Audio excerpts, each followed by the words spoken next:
नमस्कार. श्री स्वामी समर्थ. श्री स्वामी समर्थ महाराजांच्या कृपेने तुमच्या सर्व चांगल्या इच्छा पूर्ण होत हीच महाराजांचरणी प्रार्थना. वास्तुशास्त्रानुसार कोणत्या वेळेत घरातले कोणते काम करावे याविषयी काही नियम आहेत. जसे की सकाळी लवकर उठावे, आंघोळ करून देवपूजा करावी.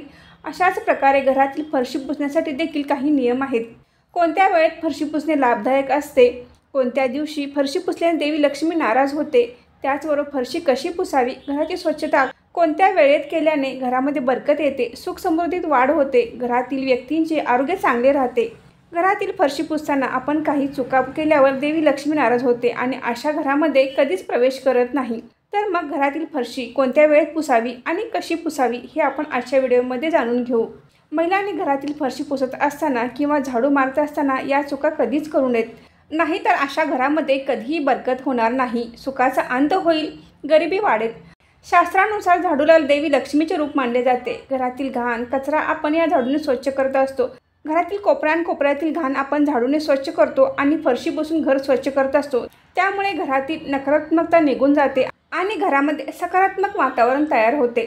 जर घरामध्ये गरिबी असेल, घरामध्ये व्यक्तींचे आरोग्य बिघडलेले असेल तर घरातील फरशी पुसत असताना या महत्त्वाच्या काही गोष्टी आपण पाळल्या पाहिजेत. फरशी पुसण्याच्या पाण्यामध्ये खडे मीठ टाकून फरशी पुसायची आहे. पाण्यामध्ये खडे मीठ टाकून फरशी पुसल्याने घरातील नकारात्मक ऊर्जा निघून जाण्यास मदत होते. घरामध्ये सकारात्मक बदल होतात. शास्त्रानुसार सायंकाळच्या वेळी म्हणजे सूर्यास्ताच्या वेळी घरामध्ये झाडू मारू नये, घरातील फरशी पुसू नये. आपण हे पूर्वीपासून ऐकले आहे, कारण ही वेळ लक्ष्मीच्या आगमनाची वेळ आहे. देवी लक्ष्मी यावेळी घरात प्रवेश करते आणि यावेळी जर आपण घरामध्ये झाडू मारत असाल तर देवी लक्ष्मी घरात प्रवेश करत नाही. राहू आणि केतू म्हणजे दारिद्र्य घरामध्ये प्रवेश करते. सायंकाळी 5:30 नंतर कधीही घरामध्ये झाडू मारू नये किंवा घरातील फरशी पुसू नये. शास्त्रात असे सांगितले आहे की गुरुवारी कधीही आपल्या घरातील फरशी पुसू नये. गुरुवार हा गुरुग्रहाचा असल्याने या दिवशी गुरुग्रहाचा क्षीण होतो. गुरुवारी फरशी पुसणे टाळावे. काही जण गुरुवार हा शुभ दिवस म्हणून या दिवशी आपले देवघर हे घासून पुसून स्वच्छ करत असतात, पण हे काम आपण गुरुवारी करायचे नाही. हे काम आपण शनिवारी करू शकता. या दिवशी कपडेही जास्तीचे धुवायचे नाहीत. आपण रेग्युलर जेवढे कपडे धुतो तेवढेच धुवायचे आहेत, पण या दिवशी जास्तीचे कपडे धुण्यास काढू नयेत. त्याचबरोबर या दिवशी आपण नॉनव्हेजही टाळायचे आहे. नॉनव्हेज खाल्ले तर गुरुग्रहाचा दोष लागतो. तुमच्या मुलाला व पतीला यामुळे त्रास सहन करावा लागतो. तुटलेले भांडे किंवा तुटलेली बादली घेऊन फरशी पुसू नये हे अत्यंत चुकीचे आहे. शास्त्रानुसार हे अशुभ मानले जाते. त्याचप्रमाणे झाडू जुना झाला असेल, खूपच छोटा झाला असेल, त्यातील काड्या निघून गेल्या असतील तर आपण असा झाडू वापरायचा नाही. फरशी पुसण्याचा जो मॉब असतो तो तुटलेला मोडलेला असेल तर तो वापरू नये. लवकरात लवकर या वस्तू बदलून घ्याव्यात आणि त्या वापराव्यात. लहान मुलींना कधीही घरातील कचरा काढण्यास सांगू नये, फरशी पुसण्यास सांगू नये. लहान मुलींनी हे काम केल्यास देवी लक्ष्मी नाराज होते. लहान मुली हे देवी लक्ष्मीचे रूप मानले जातात. फरशी पुसल्यानंतर फरशी पुसलेले कापड बादली स्वच्छ करावी. कापड स्वच्छ करून वाळत घालावे. बादलीही स्वच्छ करावी. फरशी पुसण्यासाठी आपण जर मॉप वापरत असाल तर तो देखील स्वच्छ करावा. उन्हामध्ये वाळवून ठेवावा. तो उन्हात वाळल्यामुळे त्याला दुर्गंधी येणार नाही. घरातील झाडूला लक्ष्मीचे रूप मानले जाते. आपल्या घरातील झाडूला कधीही पाय लावू नये, पायाने ढकलू नये. देवी लक्ष्मीचा अपमान होतो. चुकून पाय लागल्यास नमस्कार करावा. झाडू कोणाच्या अंगावर फेकू नये. मुक्या प्राण्यांना किंवा घरातील व्यक्तींना झाडूने मारू नये. देवी लक्ष्मीचा कोप होतो. झाडू खरेदी करत असताना तो कृष्ण पक्षात खरेदी करावा, तर आपण झाडू शुक्ल पक्षात कधीही खरेदी करू नये. झाडू कोणत्या दिशेला ठेवावा तर उत्तर पूर्व दिशेला झाडू कधीही ठेवू नये. त्याचबरोबर तो असा ठेवला जावा की बाहेरील व्यक्तीची नजर आपल्या झाडूवर पडणार नाही. झाडू कधीही उभा ठेवू नये.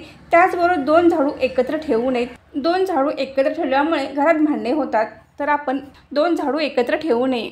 एखाद्या मंदिरात आपण झाडू दान केल्याने देखील त्याचा खूप चांगला परिणाम आपल्या घरावर होत असतो.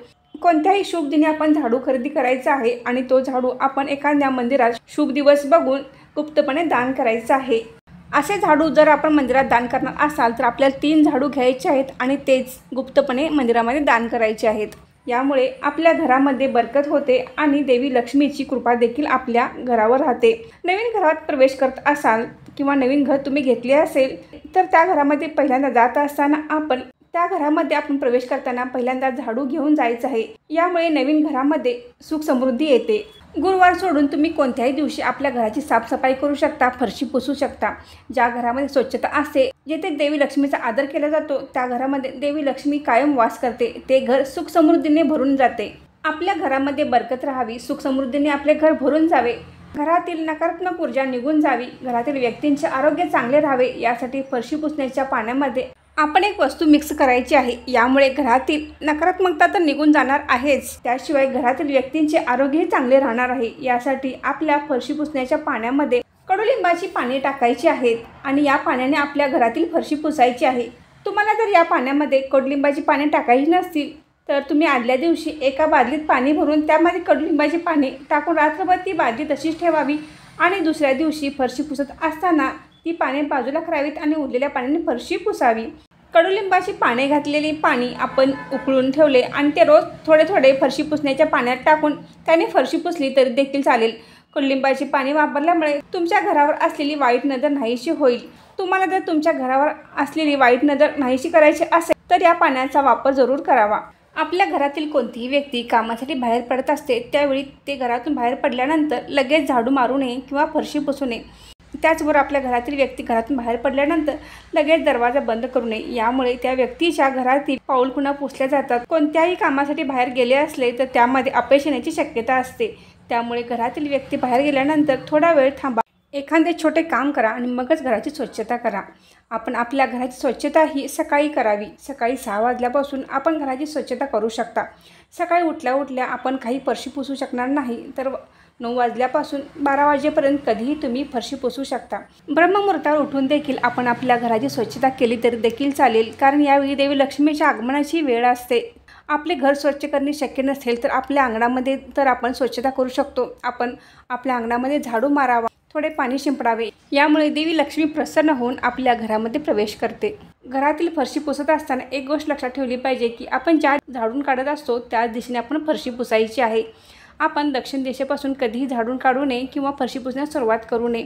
या पद्धतीने तुम्ही घरातील फरशी पुसत असताना आणि झाडून काढत असताना हे नियम पाळले तर देवी लक्ष्मी तुमच्या घरावर प्रसन्न होईल आणि तुमच्या घरामध्ये देवी लक्ष्मी कायम वास करेल। तुमची प्रगती होईल, तुमच्या सुख समृद्धीमध्ये वाढ होईल। तर आजचा व्हिडिओ येथेच थांबवते। आजचा व्हिडिओ कसा वाटला हे कमेंट करून नक्की सांगा। व्हिडिओ आवडल्यास व्हिडिओ लाईक करा, शेअर करा आणि सारिका भक्ती विश्व या यूट्यूब चॅनल सबस्क्राईब करा। धन्यवाद।